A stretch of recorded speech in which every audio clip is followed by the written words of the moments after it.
Elena Gómez ofreció una conferencia sobre eufemismos. ¿Y quién la organizó? Marta Albelda. Oye, antes de marchar, recordad que la semana que viene el congreso lo tenemos clase de religión. Y que el fin de semana se incorpora ya que se Ciri, que la conocéis. Sí, el que vamos a recuperar.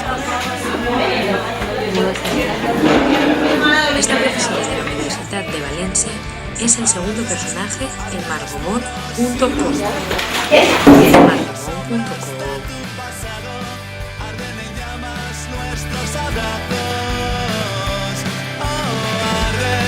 Arden los mares y los desiertos, arden la culpa de nuestro deseo y las palabras que llevan veneno, porque esto es el incendio, esto es el incendio.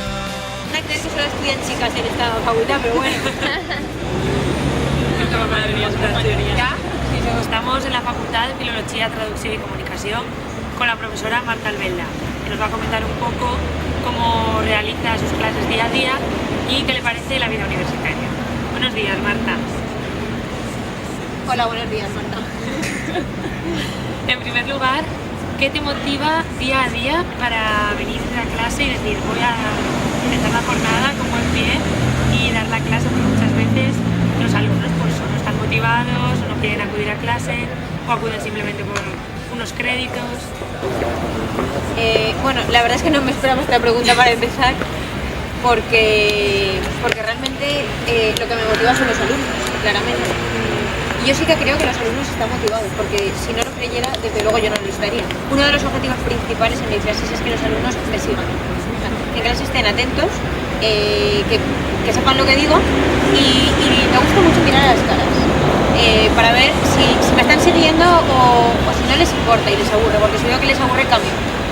¿Qué es lo que haces específicamente para recabar la atención de los alumnos? Por eso, haz un ejemplo, lo pones con nombres de clase. Bueno, quizás la verdad es que así explícitamente nunca me he parado a pensar qué es lo que hago para recabar la atención. Desde luego me parece un poco de teatro, a veces supone un poco hacer el ridículo o tener que hacer algo que normalmente pues no harías, ¿no? Pero sí que busco personalizar. Porque fue en Valencia, claro. Bueno, es más que porque eso toca, ¿no? Si hubiera salido una plaza en otra universidad de España, pues creo que me hubiera ido, porque realmente sí que creo que tengo una vocación universitaria, me gusta mucho enseñar a la gente adulta.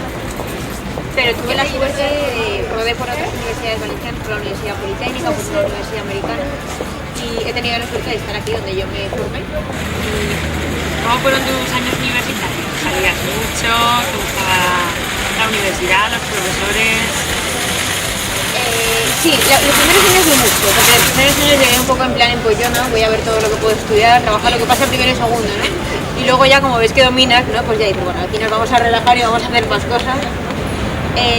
Pero bueno, disfruté muchísimo porque conocí a gente muy variada de muchos lugares, también mucha gente de Erasmus. La figura del profesor cuando eres estudiante, o sea, tú cuando los veías nunca pensabas que querías estar ahí. ¿Cómo era tu relación con los profesores? ¿Cómo querías que fueran? ¿Cómo ellos eran? ¿Qué les trataba? Sí, creo que Cristina me ha leído, o sea, sabía que yo no quería, vamos, nunca me planteé estar ahí. Sí que había profesores y profesores, ¿no? Como en todas partes. Y realmente creo que tengo ese punto de referencia ahora en mi vida laboral de esos profesores, ¿no?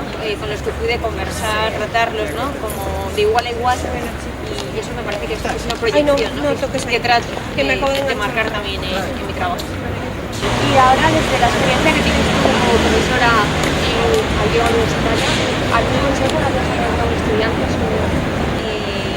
Pues podría dar muchísimos, ¿no? Porque... No, pero a ver, un consejo clarísimo es que disfruten de lo que aprenden y que no se cierren a estudiar solamente lo que está previsto, lo que les hace aprobar, sino que se abran, que se enriquezcan de lo que pueden aprender de los otros estudiantes, de sus compañeros, porque pienso que se puede aprender muchísimo, también de la vida personal de los otros.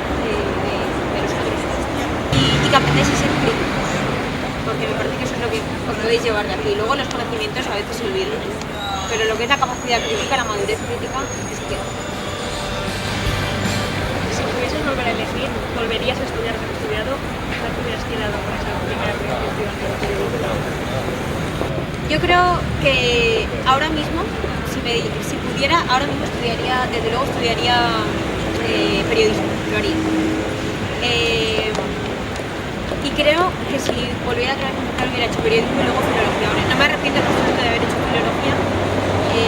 La considero una carrera que me ha formado muy bien lingüísticamente, me gusta muchísimo la teoría lingüística, pero sí que veo que es muy buen complemento de una carrera como periodismo.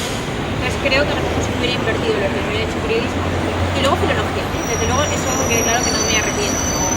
Y luego también echo de menos no haber estudiado más idiomas. Y hubo un momento que me matriculé en filología inglesa, empecé a hacerla, pero no me la tuve que dejar porque estaba acabando la tesis. Vale. Ahora cuéntanos un poco sobre la marca más íntima, digamos, por ejemplo. Personal. ¿Tus aficiones?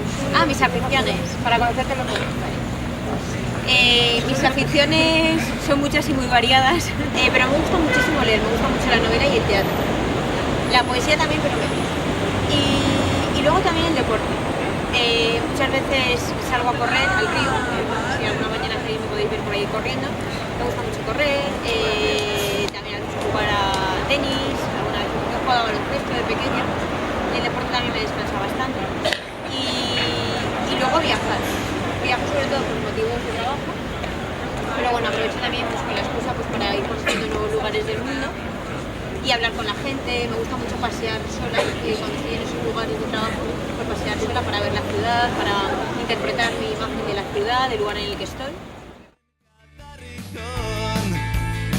Y el brinco cegador arden. Bueno, pues ahora una pregunta digna de margomo.com. Marta, ¿sueñas con el diccionario París-Hispánico de Dudas? No, sueño con las personas que han elaborado el diccionario París-Hispánico de Dudas. Sueño con ellos, que además no tienen nombres, pero creo que sé quiénes son sin que nadie me lo diga. Puedo ponerles la cara perfectamente. Y si realmente el diccionario París-Hispánico de Dudas es un poco pesadilla. A lo mejor esto luego si alguien lo lee me escriben y me denuncian. Es una pequeña pesadilla. Pero bueno, valga ese esfuerzo que han querido hacer los que lo han hecho, ¿no? Porque creo que se mejorará y creo que eso habría que en algún momento cometerlo. Lo que pasa es que es algo que todavía requiere una madurez de unos años.